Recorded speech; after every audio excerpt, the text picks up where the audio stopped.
Hi guys, once again welcome to the channel, all my friends. We're back with another debate with Katrina. Once again, Katrina, thank you so much for joining me and taking part in this debate. And Laurie, as always, it's brilliant having you as a moderator. Thank you. Over to you. Hello, everyone. It's good to be able to talk to all of you. Today, we'll be doing a debate regarding whether Jesus actually resurrected. Our participants, like last time, is Gary from Truth Seeking Atheist, as well as Katrina. Katrina comes from a Christian perspective, and Gary will come from the negative or secular perspective. The structure of today's debate will be 10-minute opening statements, followed by 8-minute rebuttals. We'll have a 15-minute open discussion, and we will finish off with 10-minute closing statements. So we'll now start off. Gary will start the debate with a 10-minute opening statement. Gary, the floor is all yours. Thank you. All right, thank you so much. Did Jesus really resurrect? Aside from whether God exists, this is the single most important question a Christian faces, because according to St. Paul in 1 Corinthians 15:14, and if Christ not be raised, then our preaching is in vain and your faith is in vain. In other words, if Jesus didn't resurrect, then Christianity is false. So I find myself in a very interesting position. Philosophically, it's almost impossible to prove a negative. So unlike our previous debate, this time I will not be making a claim that Jesus did not resurrect from the dead. That is a claim that would require a burden of proof. To the best of my knowledge, and believe me, I've searched, there is no literature or no evidence to indicate that Jesus did not resurrect from the dead. So I'll attempt to identify the reasons the resurrection proponents believe in the proposition, and show the impossibility and the improbability of the claim.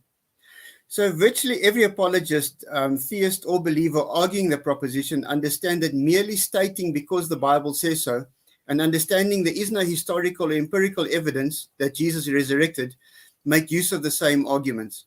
So if I can show the impossibility and improbability of the validity of these arguments, I believe we will have successfully shown Jesus in all likelihood did not resurrect.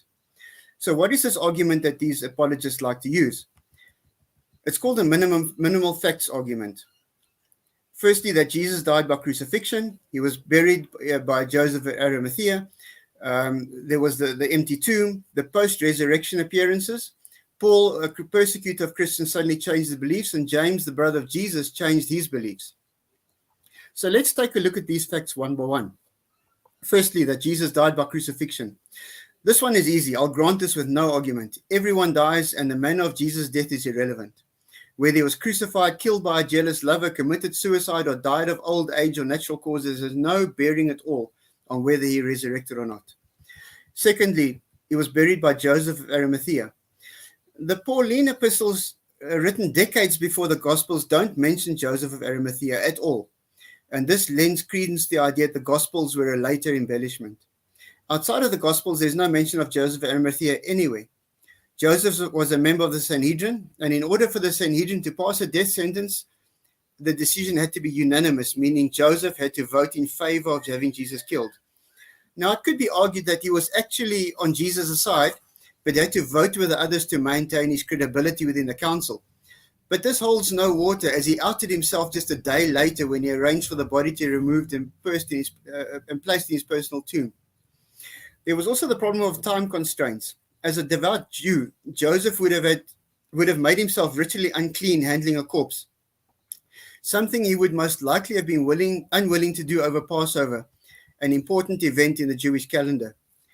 He would have had to negotiate with Pilate, find a shroud, find Nicodemus, who brought 75 pounds of myrrh and aloe mixture, retrieve the body off the cross, clean and wrap the body, as well as place it in and seal the tomb, all before nightfall. Bearing in mind, Jesus died at 3 p.m., and it wasn't until evening approached that Joseph put his plan into action. It would have been impossible to accomplish all this in these few hours. Thirdly, the empty tomb. Now, there are many reasons that an empty tomb could be that a tomb could be empty. And I'm only going to focus on one of them, and that's grave robbery. The robbing of graves was a very real concern in and around the time of Jesus. A marble tablet has been found bearing a Greek inscription of an edict handed down from Caesar called the Nazareth inscription, or the Nazareth decree, ordering capital punishment for anyone found tampering with graves or tombs. This was also Mary Magdalene's first response when she approached the tomb and found the stone rolled away in John 22. So she ran and went to Simon Peter and the other disciple, the one whom Jesus loved, and said to them, "They have taken the Lord out of the tomb, and we do not know where they have laid him." Mary was convinced the body had been stolen. Mary wasn't the only one who had concerns about the body being stolen. When the soldiers who were guarding the tomb reported the missing body to the chief priests, a plan was devised in Matthew 28:11 to 15, in which the priests paid them sums of money, telling them that if asked, they were to say that the disciples stole the body while they were asleep. Fourthly, the post-resurrection appearances. Was Jesus resurrected bodily? According to the Gospels, his flesh and bone body was resurrected, hence the empty tomb. Yet 1 Corinthians 15:42 to 44 tells us the resurrection happens spiritually, not physically. Now, there's a very real contradiction here that requires an explanation. If the resurrection was of a spiritual nature, where was Jesus' physical body when he was resurrected? If he was given a spiritual body, why was it still injured? Didn't he show Didymus Thomas the holes in his hands and his side when he doubted it really was Jesus? As a side note, why did Thomas doubt it was Jesus? He knew him closely and intimately. If Jesus really appeared to Thomas, there would have been no doubt and no need for evidence to be shown. This was not the only time Jesus' friends didn't recognize him post-resurrection. So we know it couldn't have been a spiritual body as written in 1 Corinthians. So did he resurrect his original physical body? Well, no, that isn't a possibility either. It says so right there in the good book. John 20:26. Though the doors were locked, Jesus came and stood among them. If Jesus had been physically resurrected, how did he manage to enter a locked room? This would not have been possible. So who did Jesus appear to? Well, according to Paul in 1 Corinthians, he appeared to Cephas, Simon Peter, then to 12 disciples, then to more than 500 brothers and sisters at the same time, then to James, the brother of Jesus, and then to Paul himself. But these weren't the only appearances. The first one was to Mary at the tomb, then to the other women after Mary left, then to the disciples on the road to Emmaus, then to the disciples, then to Thomas, then in John 21 to his disciples by the Sea of Galilee, and then he appeared to the 11 on a mountaintop where he gave the Great Commission, and finally in Bethany, after which he was taken up to heaven. Paul failed to mention a few people the gospel seemed to confirm, like the women at the tomb, doubting Thomas, and the disciples on the road to Emmaus. But he adds some of his own that the gospels do not attest to, like the 500, the appearances of James, or even to Paul himself. Did the gospels miss a few, like 500? Or is it possible Paul just made some stuff up? If Jesus had appeared to over 500 people all at once, this would surely have been newsworthy. This would have been documented not only by many of the 500 themselves, but by scholars and historians from across the region, yet not a word aside from Paul himself. Adding James, the brother of Jesus, to the list seems to me nothing short of trying to gain legitimacy to his story. It is important to take a look at Jesus' appearance to Paul more closely. In Acts 9, verse 3 to 4, as he neared Damascus on his journey, suddenly a light from heaven flashed around him. He fell to the ground and heard a voice say to him, "Saul, Saul, why do you persecute me?" Verse 7 tells us that the men accompanying him heard a sound, but did not see anything. So there was no actual appearance to Paul, just a voice. And how can he be so sure it was Jesus? Just because the voice told him so? Now, postictal blindness can follow a grand mal seizure, which is often triggered due to epilepsy. Postictal blindness can last from several days to several weeks. In Paul's case, it lasted 3 days. The symptoms Paul displayed are indicative of temporal lobe epilepsy. In Galatians 4, Paul admits he suffered from some illness that others would have caused that would have caused others to reject him. Interestingly, the word "reject" used in verse 4 is the Greek ektio, meaning to spit. He is saying, "You didn't spit on me." Epilepsy was called morbus qui sputatur, or that disease before which one spits. Spitting was a superstitious action following an epileptic seizure. There are examples within the Bible of people suffering grand mal seizures, like the boy possessed by demons in Luke 9:37, who Jesus miraculously heals when the seizure is over. Strange enough, on the road to Emmaus, Jesus starts walking with 2 disciples. The one is named Cleopas, and the other one remains anonymous throughout the story. Jesus asks them why they're so sad while they're walking and talking. And in Luke 4, they say to him, are you a stranger in Jerusalem? Didn't you hear about the things that were happening in these days? And Jesus said to them, what things? And they said to him, concerning the Jesus of Nazareth. He was a mighty prophet indeed, and a word before God. And how the chief priests and our rulers delivered him to be condemned to death and have him crucified. But we trusted that in that it had been he who should be redeeming Israel. And besides all this, today is the third day since these things were done. So they're walking with Jesus. They don't recognize him. Cleopas wasn't one of Jesus' disciples. He was the father of Simon, who was a disciple. So the Bible shouldn't be calling him a disciple. So according to the Gospel of Luke, these two travelers were disciples of Jesus and would have known him intimately, yet they did not recognize him. They walked and talked with the risen Jesus for several miles. And according to Luke 24:13, Luke 24:28, they reached their destination and invited this traveling companion, whom they still not recognized, to dine with them and stay the night as it was getting late. It was only as they were sitting at the table beginning their meal in verse 31 that they recognized Jesus. So Thomas didn't recognize Jesus. The disciples or the four disciples on the road to Emmaus didn't recognize Jesus. Almost as if it wasn't Jesus, or as if they were seeing something that they shouldn't have seen. It should be fairly clear that it was both impossible and improbable from the minimal facts that Jesus did not resurrect. Thank you.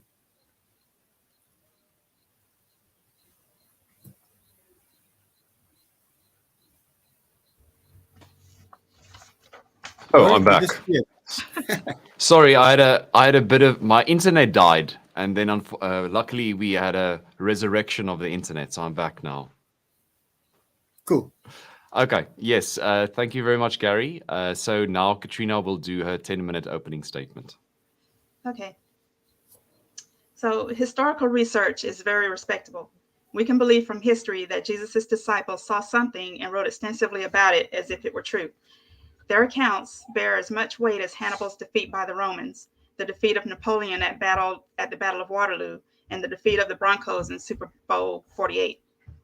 Three main pieces of evidence can be used to determine the truth of the resurrection of Jesus. Number one, the early church exploded on the scene in ancient Rome with the proclamation that Jesus had risen from the dead. 1 Corinthians 15:1-3 says, "Moreover, brethren, I declare unto you the gospel which I preached unto you, which also ye have received, and wherein ye stand, by which also ye are saved, and if ye keep in memory what I preached unto you, unless ye have believed in vain. For I delivered unto you first of all that which I also received, how that Christ died for our sins according to the scriptures." Within a very short time, and with this single proclamation, Christianity had taken the ancient world by storm. It was built on the claim of those who were alive and witnessed Jesus after he rose again from death. Number two, the earliest followers of Jesus claimed to be eyewitnesses of his resurrection and went to their deaths proclaiming it. They believed that what they saw was true to the point that they laid down their lives for it. Number three, two skeptics of the resurrection suddenly abandoned their skepticism. Jesus' own brother James did not believe him to be divine, yet after Jesus died, he claimed to be a witness of the resurrected Jesus. And that can be found in Acts 15, 1 Corinthians 15:7, and Galatians 1:19. Also, Saul of Tarsus killed the followers of Jesus, but became a believer after seeing the resurrected Jesus. The bottom line is they must have seen something. Now, there are four questions to be answered concerning the resurrection of Jesus. Number one, does truth exist? Number two, does God exist? Number three, are miracles possible? And number four, is the New Testament true? The one I'm going to focus on now is the truth of the New Testament.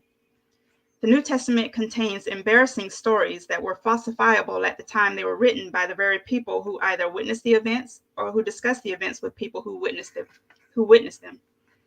Firstly, when Jesus was alive, his disciples did not understand what he was talking about. He also publicly rebuked some of them, yet they added it to the narrative. When Jesus was killed, the disciples ran away and hid while the women were the first to visit the tomb. One of these women was known to be demon-possessed in the past, yet they added it to the narrative. Secondly, after Jesus was resurrected, he stood before them speaking to them, and some of them still doubted. It did not help their case to be proclaiming the resurrection while also confessing their doubts. Finally, Jesus was not considered to be a reputable person during his lifetime by the elites of his day. He was accused of being a drunkard and a sinner.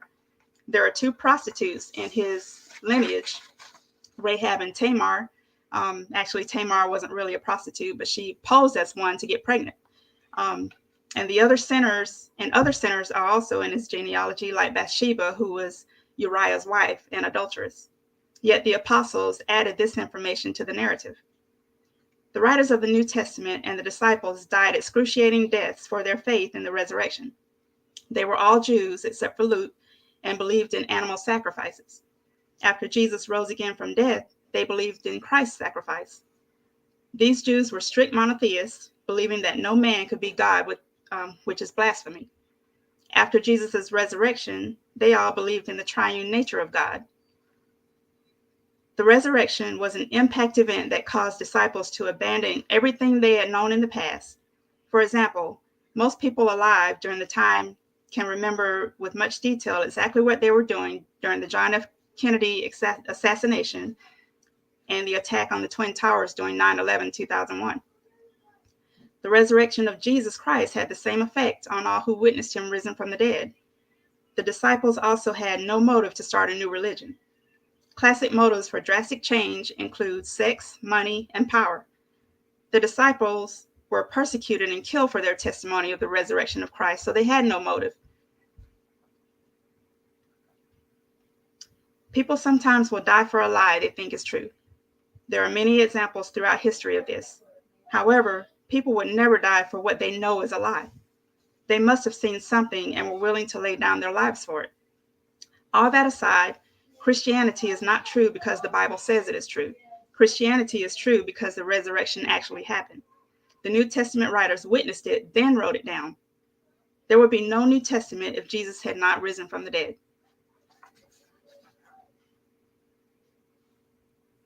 Okay, thank you very much, Katrina. Now, Gary, you can start with your 8-minute rebuttal. All right, thanks. A couple of points that I saw that I wanted to bring up. This die for a lie thing. Yes, people will die for a cause they believe in, or they'll die for something that they believe to be true. I do agree. Nobody will die for something they honestly believe to be not true. But these disciples could have died for something, for a misunderstanding that escalated. For example, we've had Elvis Presley sightings for since he died, and he's been gone for decades. People still see him walking around. There's conspiracy theories that Elvis is still alive. They found a spelling error on his gravestone, which is a subtle hint that he didn't actually die. The same thing could have happened with Jesus. The people were in shock. They were in mourning. They lost somebody that they really treasured. It's not uncommon for people who lose a loved one to see them at the corner of their eye, to see them across the street, to see them not clearly up front, not in front of them, but to see something that really looks like them, and then to internalize it, to say, well, that person, that was them, that person was there. Even if they know it's not possible, they still accept it as truth because they want to accept it as truth, because they don't want that person to be dead anymore. So they die for a lie. I'm not saying they died for a lie. I'm saying they died for a misunderstanding that escalated. Saul did not see Jesus. He heard something. Saul never met Jesus, so he wouldn't know what he looked like.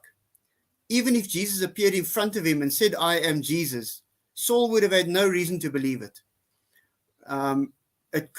What if an alien an alien ship came down with a bright light in front of them on the way to Damascus, and somebody on the ship who had been watching Earth or watching that region of Earth knew that Jesus was preaching and had been killed, and this alien said, "No, I am Jesus," or something along those lines. Saul would have had no way of telling that apart from a real Jesus. The validity of women. This has been argued so much that women carried no validity back in those days, and their testimonies carried no weight. If I was an author writing a book and I wanted this story to have real legitimacy, I would say the women found him and the women did this and the women did that, purely because it gives it so much truth value. Because if a man found it, nobody cares. But if a woman found it, then suddenly it has some real value. I liked your point about remember where you were. Okay, I can't say I remember when JFK was killed, but I remember 9/11, exactly where I was, and I'm not even in your country. It was a big event, and I do remember where I was. Aside from the Gospels and Paul saying that these people saw Jesus, there's no contemporary extra biblical evidence that anybody remembered anything at the time when Jesus was resurrected. Yeah, I think I'll see the rest of my time from that. Rebut. Okay, great. Thank you very much, Gary. And now Katrina can do her 8-minute rebuttal. Okay, so when you said about Paul having a seizure, I'm a nurse and I witness seizures all the time, and I know from assessing these people after they had seizures, they don't recall the event. They don't know what happened. All they know is that they were doing something and then all of a sudden they wake up in the hospital. Paul recalled the event several times. He told exactly what he saw. People who have seizures can't tell exactly what they saw during the seizure. So the likelihood that it was a seizure is nonsense. You also mentioned that women would have weight. Their testimony would have weight. Well, not in first century Rome or Judea. Women had no voice. Women were not considered to be credible witnesses during the time. So you're not placing yourself in the time period. You're not considering the context. Women had, it was embarrassing for a woman to, witness an event that's the most important thing in Christian history while the men were hiding. That's an embarrassing point. And yet they wrote it in the narrative as if it were true. You also said that people could see, still see Elvis. Well, people aren't seeing Elvis on a grand scale 10 days after he died. They all saw Jesus. They felt him. They touched him. They ate with him. So yeah, it was his physical body that was resurrected. And you're saying that it's impossible. Well, with God, all things are possible. The entire universe appearing by natural causes, natural means, is impossible. There had to be some supernatural event. So the resurrection is a supernatural event. It's not natural. Of course, it's not natural. People don't rise from the dead, but this one person did because he is God. And the people who witnessed it were testifying of that, and they died for it. And it was falsifiable. For someone to, like you said, that Mary had thought that his body was stolen. Well, she changed her mind. After she saw the resurrected Christ, she knew that his body wasn't stolen. She knew that he had arisen. So why did she change? You're not, and you're not going to lay down your life for something that you know is a lie. They did not steal his body. The enemies of Jesus proclaimed that his body was no longer in the tomb. They paid somebody to say that, they stole his body. So we know the tomb was empty. There's all kinds of evidence showing from the New Testament that Jesus Christ really died and was resurrected.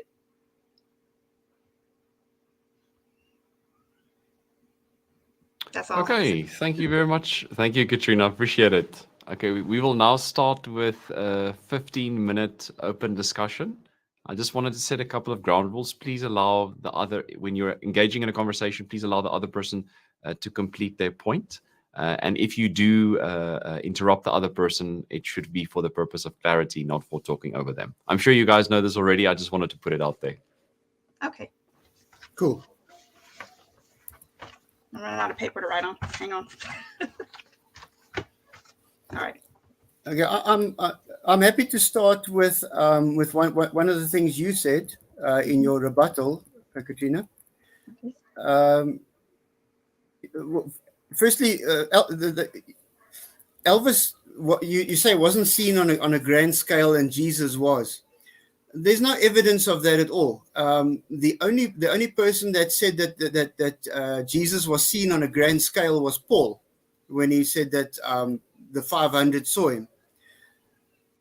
I find it strange that there was nothing documented by anybody about this great vision of 500 people seeing him.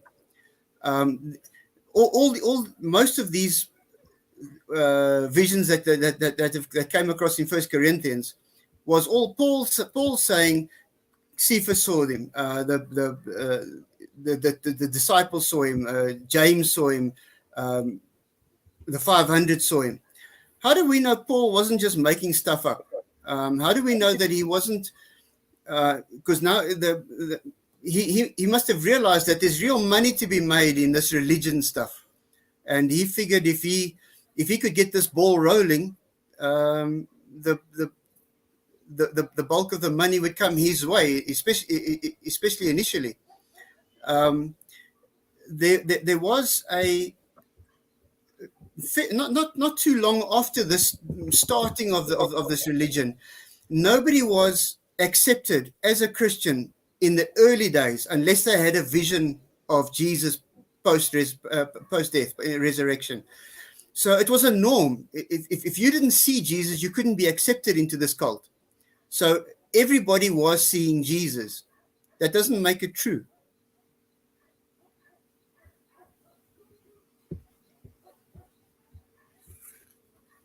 Katrina? Okay, so even though there are no other accounts of Jesus being seen by 500 people, we know that at least 12 disciples saw him, or at least 11.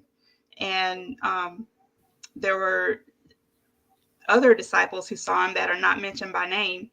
And there's one passage in Matthew. Let me see if I can find it and read it to you. Matthew 27, verses 51 through 53. And behold, the veil of the temple was rent in twain from the top to the bottom, and the earth did quake, and the rocks rent. And the graves were opened, and many bodies of the saints which slept arose, and came out of the graves after his resurrection, and went into the holy city, and appeared unto many. So it's not only Jesus that was resurrected, it was also the people, the saints who had died, trusting in a future Messiah that would come and give them eternal life, raise them from the dead. That's an account in Matthew. Matthew was a Jewish tax collector who was one of the followers of Christ. And he really had nothing to gain by saying that. I mean, he was a rich man. He had everything to lose. But he wrote of this account in one of the Gospels. Okay, but bear in mind, to become an apostle, you had to be able to, you had to have seen Jesus. And these people wanted to be apostles. It says so in Acts 1, verse 21 to 22. One of these must become a witness with us of his resurrection. And also in 1 Corinthians 9:1, where Paul is defending the vision and saying, am I not free? Am I not an apostle? Have I not seen Jesus our Lord? Are you not the result of my work in the Lord? So you had to have seen Jesus post-resurrection or post-death to be able to become an apostle. You couldn't become an apostle if you hadn't seen Jesus. So everybody was seeing Jesus because everybody wanted to become an apostle.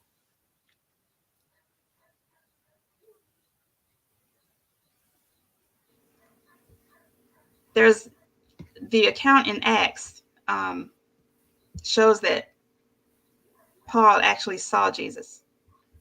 I think. Let me find it. Yeah, Paul says he saw Jesus, but did he actually see him? Can we take his word for it, or does he want so badly to become an apostle that he says he saw Jesus?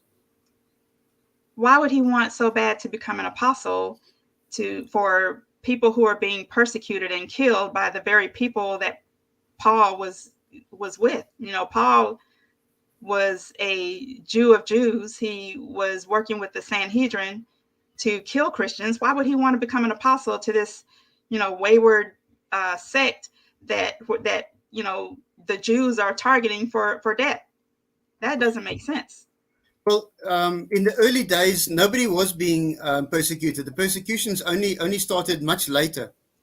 Paul was one of the ones who were persecuting them. He had a decree from Damascus to go and kill Christians, to seek Christians.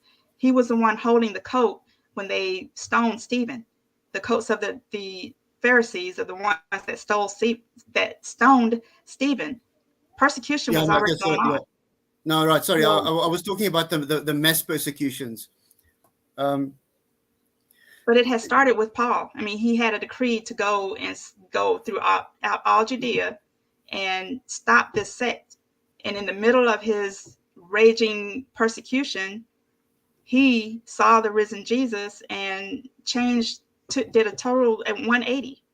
So how do you know he saw the risen Jesus? Because of his behavior afterwards, and he was in the middle of killing Christians, and he stopped and changed. Okay, but and he also was killed himself. He was beaten by the Jews. He was, thrown in prison.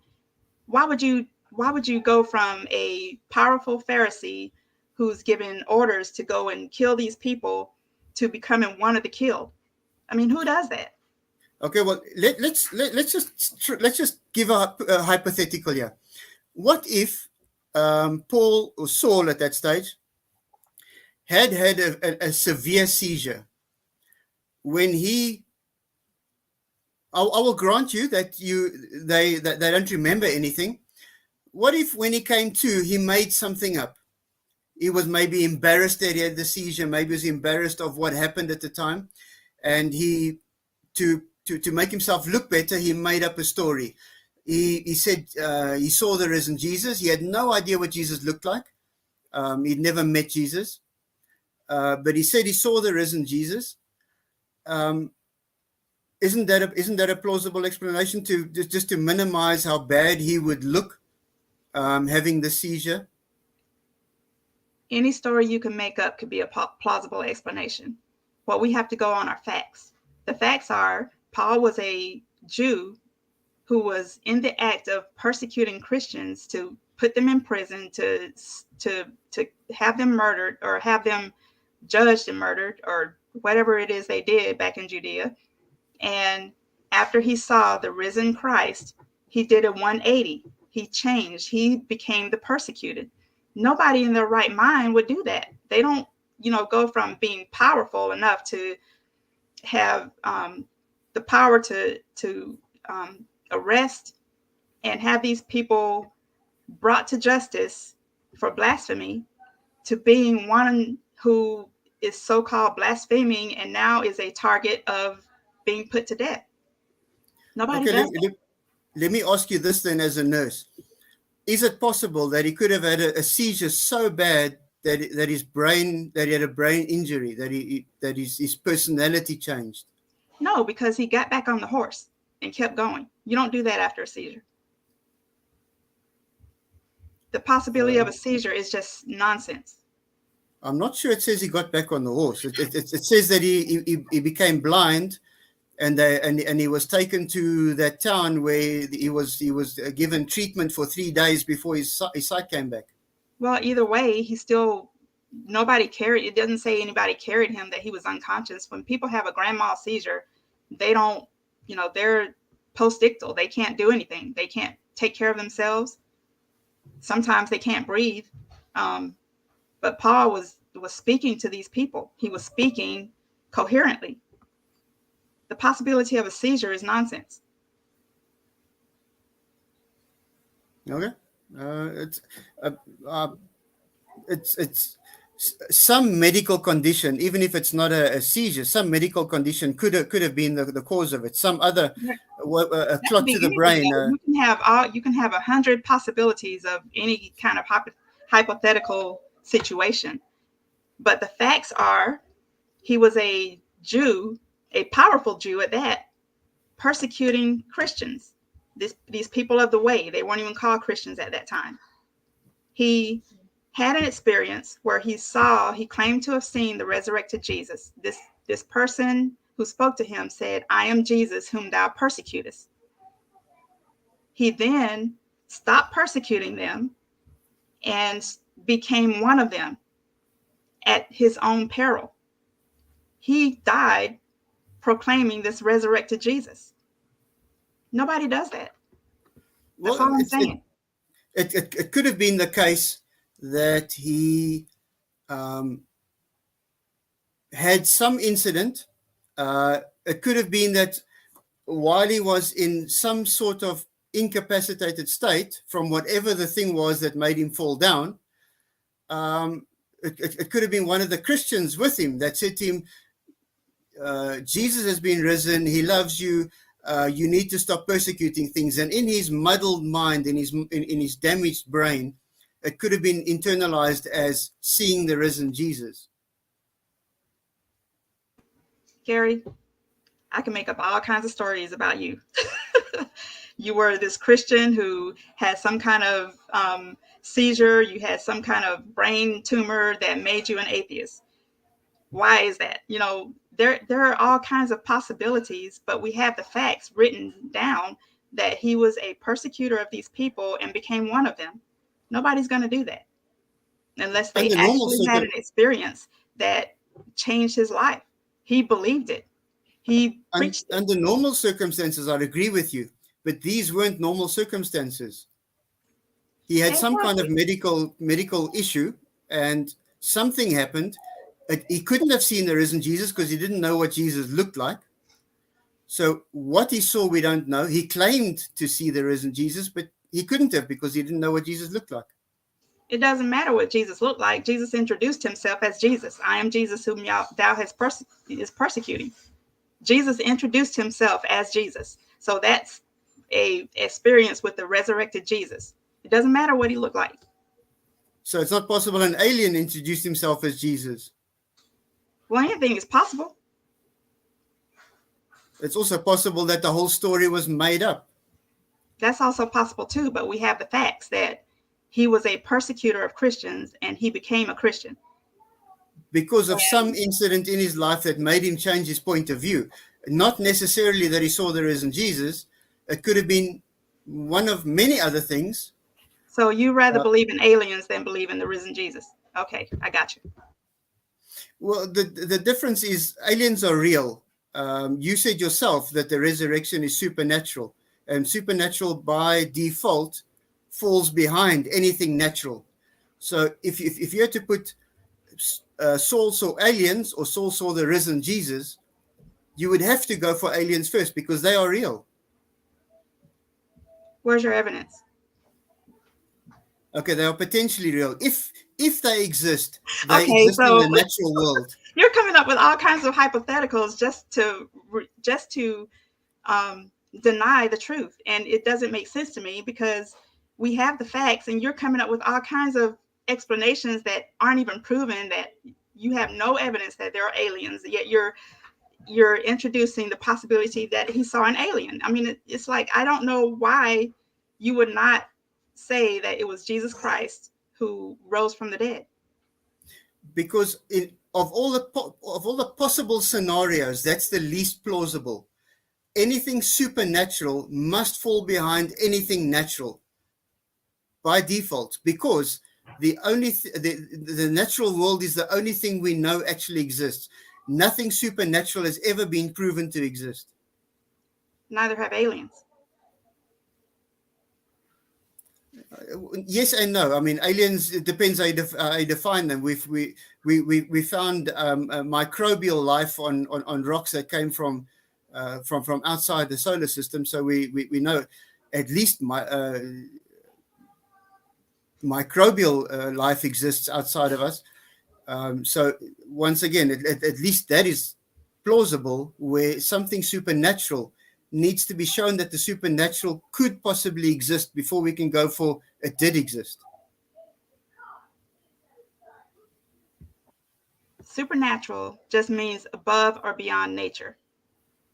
We know that naturally matter, time, space, and energy had a beginning, but we also know that matter and energy cannot be created nor destroyed by natural means. Therefore, something supernatural, which is above nature, had to have created all things. So we have some supernatural event happened to start this universe.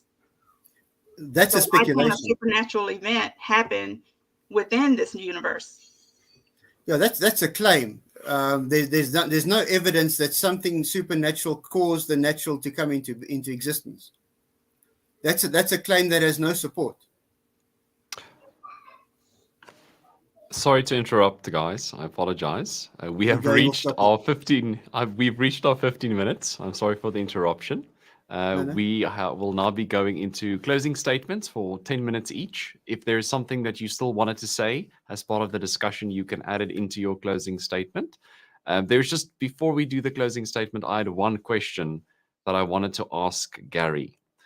What would convince you of Jesus' resurrection? Do you perhaps have some kind of expectation or something that you think personally would convince you, if you have something in mind?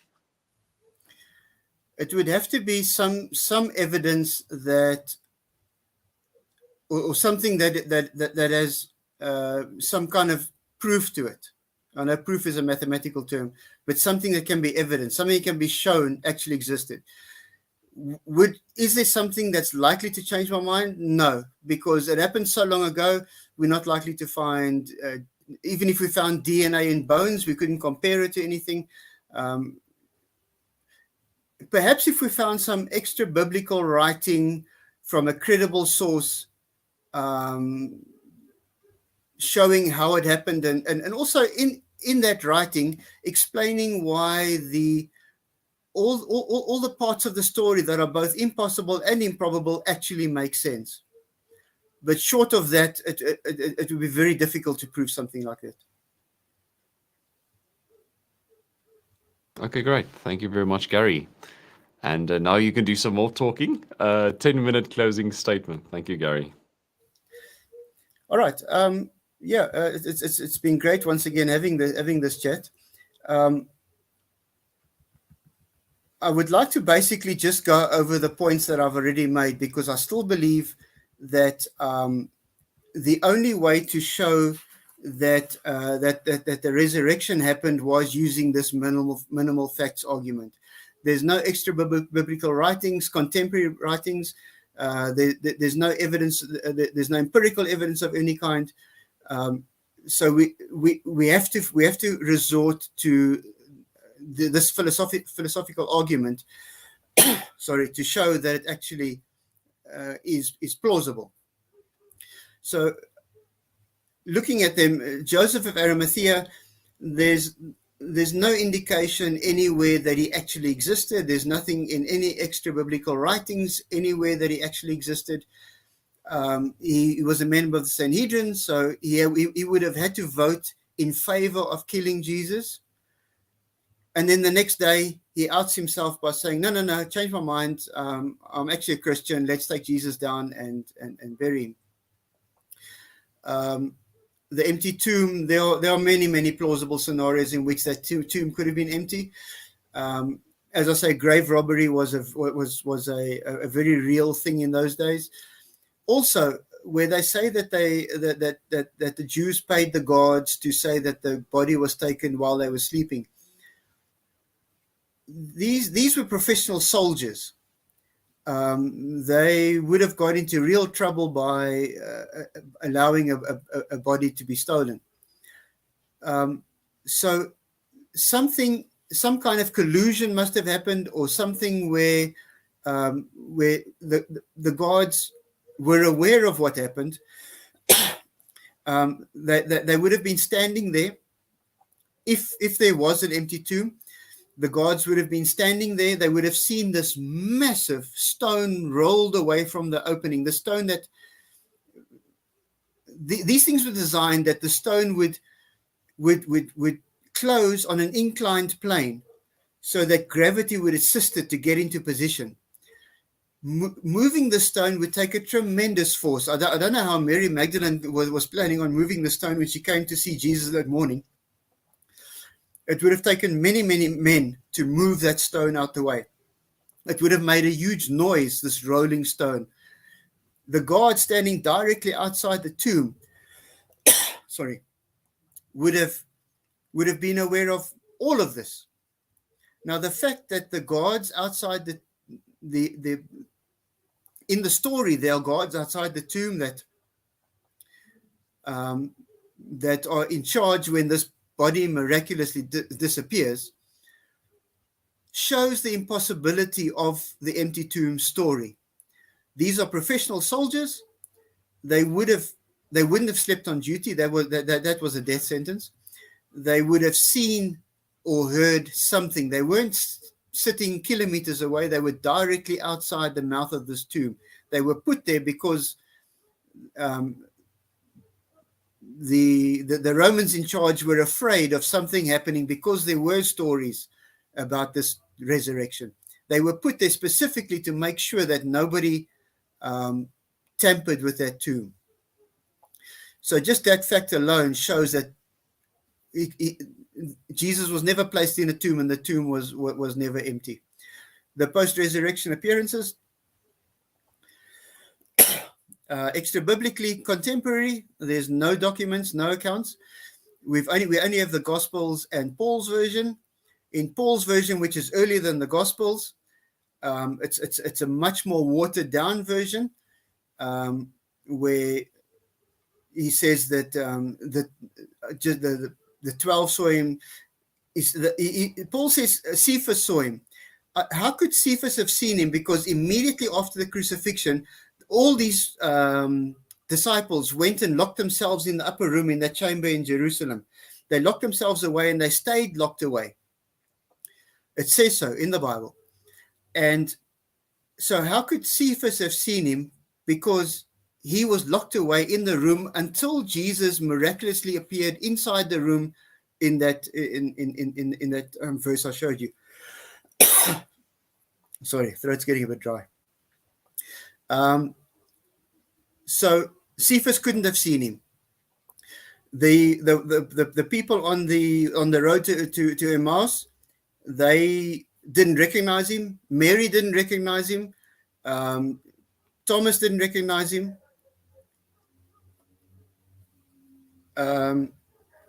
So if nobody recognized him, and all these people suddenly saw him, where does the story come from? Because it cannot be true. And I see the rest of my time. Okay, great. Thank you very much, Gary. Now, Katrina, you can start with your 10-minute. You've got 10 minutes for closing statement. Okay. So just as I mentioned earlier, the New Testament writers wrote after they witnessed the resurrection of Jesus, and they had no motive to lie about the situation. They had every reason to deny it, in fact, because they were being killed for this proclamation. Yet they continued to proclaim it under threat of death and imprisonment, and they didn't let up.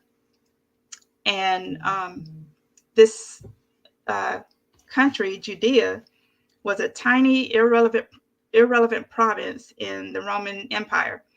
So events that happened in that small area were not going to be widely known because it was such an insignificant part of the Roman Empire. Yet these apostles took their message throughout the entire Roman Empire to the point where it was becoming well known as time progressed. So maybe there are not any early stories, but these the narrative was within their lifetime, so it was falsifiable. If something happened in Panama City, Florida, where I'm from, and I witnessed it, and someone else who did not witness it would say, hey, this is what happened, I can say, no, that's not what happened. I'm the one who actually saw it. This is what happened. Therefore, the event is falsifiable. So anyone could have, corrected them or said, hey, no, this didn't happen. We're witnesses. This didn't happen. But there were nothing. They all saw the resurrection. They all witnessed the resurrection. Even their enemies knew of the empty tomb. They knew where Jesus was buried because they paid Roman guards to guard it. So the tomb had Jesus's body in it at some point. And then on the third day, it's empty, and they're paying the guards to say that someone stolen the body. Well, nobody's going to die for something they know to be a lie. The disciples aren't going to steal their body and say, hey, let's start this new religion. We're going to say that Jesus rose again, and we're going to die for it. That doesn't happen. That's really ridiculous. And so their story is very believable. Historical and forensic evidence is such a manner that you cannot test it. You cannot empirically do experiments on something that happened in the past. So that's why we have forensic and historical science. That's why we have to, in our courts of law, we have to accumulate the evidence and present the evidence, even though it's all circumstantial evidence. If it's enough evidence to point to the guilt or the innocence of a person, we use that evidence to convict or exonerate people. If that wasn't the case, then how could we even have a court of law? If you have so many events happening and they all accumulate to one thing, there's a high probability that it's true.